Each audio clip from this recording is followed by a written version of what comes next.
What resonated so much with us as growers ourselves is we don't want to go join a company that's just slinging product and just having farmers shell out more money. Polaris is in the opposite situation. So we actually can go to a grower and say, hey, we can automate your pumps and pay you for participating in these programs.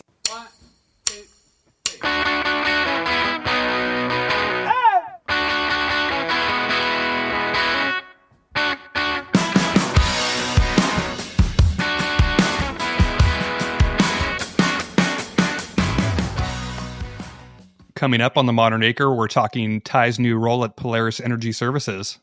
The Modern Acre is the podcast for builders in ag who think differently. If you'd like to dig deeper with The Modern Acre, check out our membership community of other builders in ag, the Modern Acre Co-op. The Modern Acre is presented by Corteva Agriscience. Corteva combines industry-leading innovations, high-touch customer engagement, and operational execution to profitably deliver solutions for the world's most pressing agriculture challenges. Corteva generates advantage market preference through its unique distribution strategy, together with its balanced and globally diverse mix of seed, crop protection, and digital products and services. With some of the most recognized brands in agriculture and a technology pipeline well-positioned to drive growth, the company is committed to maximizing productivity for farmers while working with stakeholders throughout the food system as it fulfills its promise to enrich the lives of those who produce and those who consume, ensuring progress for generations to come. Ty, you had the big announcement last week. You left Rivian and joined Polaris Energy Services. A lot to unpack. I want to get into the background, the context, what led up to this, and learn more about Polaris. So excited to have this conversation.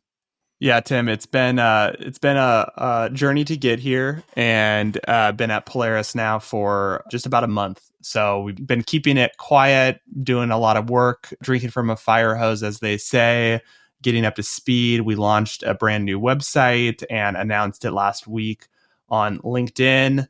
The most exciting part about it is I'm joining, making a big move full-time into ag, but you're joining me. So I was really petitioning for your role to be my assistant principal kind of idea, but we felt that head of corporate development maybe fit a little bit better. Yeah, thanks for carving that out for me, Ty. Yeah, we definitely are a package deal. We've been doing the podcast together for 7 years, many different projects over that time. So excited to do this with you. I was just thinking about it yesterday, Tim. Like, now we are basically in everything. Before, like, there's not one thing that we're doing, except the one project that I'm just doing by myself that I haven't told you about. Dude, what's that project? Yeah, so it's pretty crazy.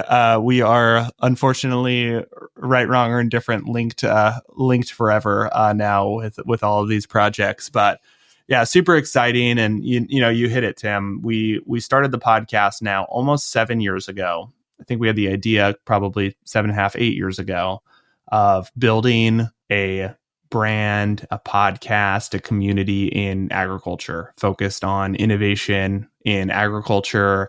We were trying to get more involved in the family business, the family farm. We felt like we didn't know anything about it. And as we tried to learn what was going on in the ag industry, and we heard from our dad and our oldest brother how they thought about things, but we didn't know what else was out there, how other people were thinking about technology and sustainability. And so we did what Tim Ferriss told us to do at the time, and we started a podcast so we could talk to cool people that wouldn't otherwise take our calls. And I think then, Tim, our goal at that point, you were in the produce industry. I was at Apple or Zoox at the time. And I think the goal was we wanted to just build cool stuff in agriculture, and we were entrepreneurial and wanted to ultimately get full-time into ag. And it's pretty cool to look back at that. There's been a lot of fun stuff along the way, building and growing the podcast, building the membership community of the podcast, doing projects related, helping grow the family farm business has been super rewarding. You joining the family farm business was kind of step one of this, right? That was kind of like phase one, got Tim full-time in the farm. And I feel like this is now phase two, is I jump in full-time into ag. So it's pretty exciting. Yeah, super excited for this. Well, Ty, let's jump in, learn a little bit more about Polaris and how this deal materialized. Yeah, so really, me and you have been very active in the space, networking with founders, entrepreneurs, investors for the past several years, and just understanding what people are working on. We have been very entrepreneurial and growth oriented about, hey, what opportunities are there in the space?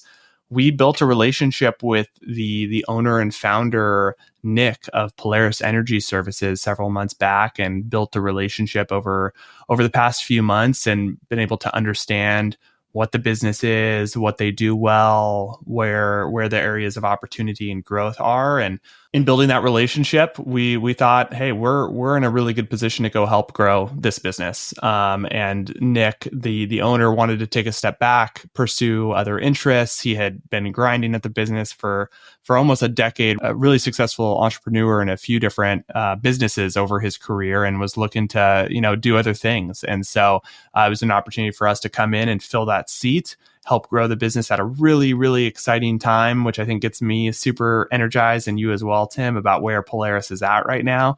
And so we built a relationship, and I think he saw us as a great fit to help really steward the company in its next phase of growth. And that's really where we landed. Yeah, it's super exciting. Like when we first became aware of Polaris, like the business model, like the vision, mission of the company just really resonated with how they operate and how they serve growers in the communities. So let's jump into what Polaris does, Ty. Ooh, the $1 million question, Tim. So telling friends, family, you left Rivian? What are you doing? And I'm like, well, do you have like 20 minutes for me to talk about agricultural demand flexibility? So Polaris is really the leader, specifically in California agriculture, in connecting growers with utility incentive programs like demand response. So demand response is a tool, it's a program that utilities use to keep the grid flexible, and it allows utilities to shed load during the high peak summer months. So you can imagine, especially Californians know in the hot summer months, a lot of times the grid is reaching a maximum, reaching its capacity. And to avoid a blackout, demand response is one of these mechanisms by which utilities can throttle down the energy use, and they incentivize electricity customers to do so. So they'll pay large users of electricity to shed load during those peak months. It's called the duck curve, all the things we learned through this process. But during the late summer months, the demand on the load spikes up during the late summer months. And so having this tool in a utility's tool belt to basically keep the grid from having experience a blackout is a tried and true method. So it's demand response is something that is like the most well understood tool for utilities to use and incentivize their customers to be a part of that. So it really promotes grid flexibility. And with the increase in renewable energy, it also helps enable the increase in renewable energies, because renewables are an intermittent resource, meaning you need more demand flexibility when you have more renewables. So Polaris, what they do, they're the expert in these types of utility incentive programs, have done multiple programs with PG&E, Valley Clean Energy, to help growers participate in these and actually get paid incentive dollars to participate. So the utility will pay growers that are in the program, and how growers can participate is through automation, because you need automation on your pumps to be able to turn a pump off when there's a demand response event. And so there's also incentive dollars available for automation. So growers can get automation on their pumps, often at $0 out of pocket, which is awesome. And then they can participate in these programs that actually pay them. So Polaris will issue quarterly checks to growers. And this is what Tim talked about, what resonated so much with us as growers ourselves is we don't want to go join a company that's just slinging product and just having farmers shell out more money. Polaris is in the opposite situation. So we actually can go to a grower and say, hey, we can automate your pumps and pay you for participating in these programs. And so they work with a lot of the large growers in California that have high electrical use that want to automate their pumps and participate in these programs and are being paid to do so. Tim, we looked up, the number, I think you asked us to do this, is like how much actually has Polaris paid to growers? And we looked up the number, and we've issued checks to growers for over $4 million since 2017, which is just super, super cool. So Polaris fits all these pieces together. The utility program enrollment piece, the management of these automation installations, monitoring the pumps, and then participating in these programs that require program management. So Polaris kind of fits across that spectrum, working with growers to deliver this to them. Yeah, it's a really interesting value prop for growers. Like demand response has been around for a long time and like probably more commercialized in commercial industrial settings. Like agriculture is different and it's nuanced and there's a lot of fragmentation with pumps out in the field and having those reliability connectivity issues, and growers, like being growers ourselves, like obviously sensitive to irrigation, like you need to water the crop and you don't want to be in a position where the crop suffers. And so Polaris really understands kind of the balancing act between managing, turning the pumps off, and also making sure your crop is taken care of. There are other companies like Polaris that, like to Tim's point, focus on commercial and industrial.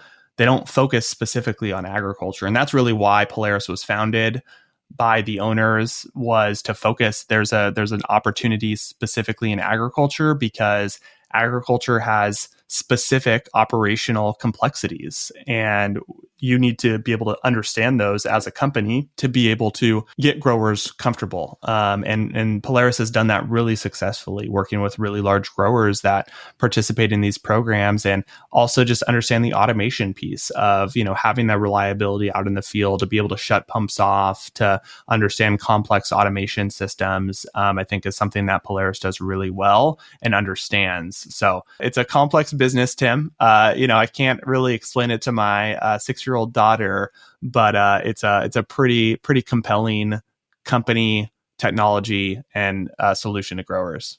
Totally. When we were kind of early on in this process, we thought it was super interesting. Like the growers that they're working with are well-known, well-respected growers. We had the opportunity to talk to a few over the summer months, and they just had great things to say about Polaris and the ease of integration to their operation, where it's low friction from a grower standpoint, and being able to get a check every quarter to kind of offset just decreasing farm margins and profitability is especially important right now. Ty, talk to us about the team. You're coming into CEO, first time CEO. Like, how is this all going to work? How's it been kind of jumping into CEO 4 weeks in?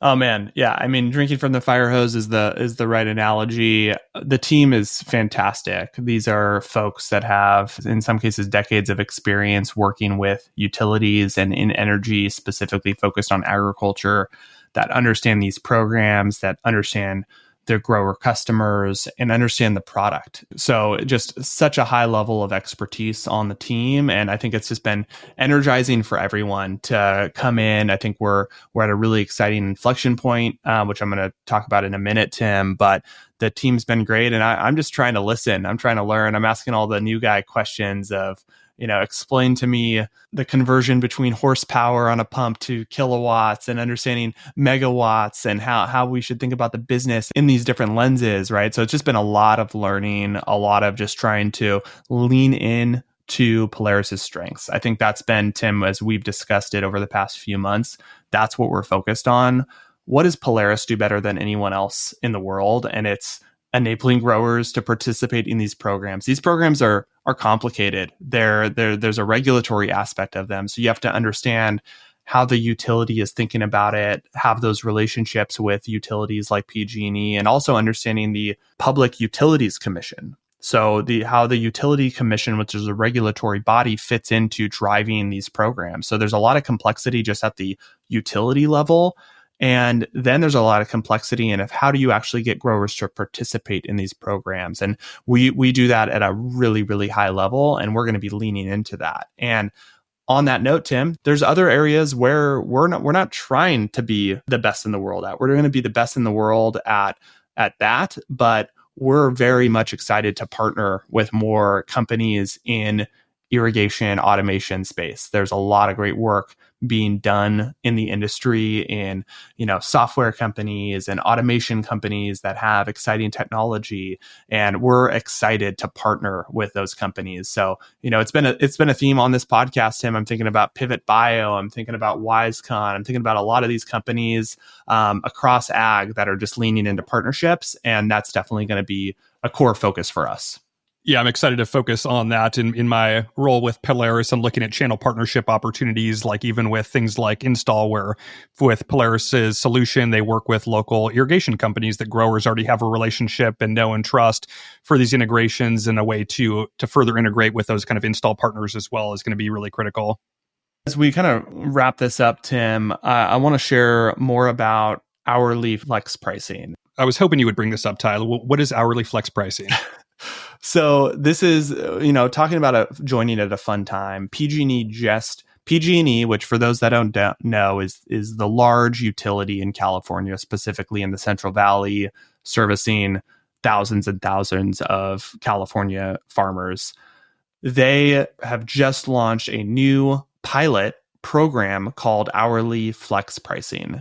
And this is a really exciting kind of area of utility incentives where it's trying to give dynamic prices to utility customers. So basically, customers can plan around hourly schedules, so they're using electricity during the lower cost hours of the day and avoiding those peak hours. So it goes a step beyond time of use or planning around peak pricing. It's dynamic on a daily basis, and this is an area where it offers utilities a way to manage the grid, right, getting to the demand response point, but do it in a different model, different mechanism than demand response. And PG&E selected Polaris as the program implementer for this pilot program. And so in addition to demand response, we are just kicking off hourly flex pricing with PG&E. And it's a 3-year pilot.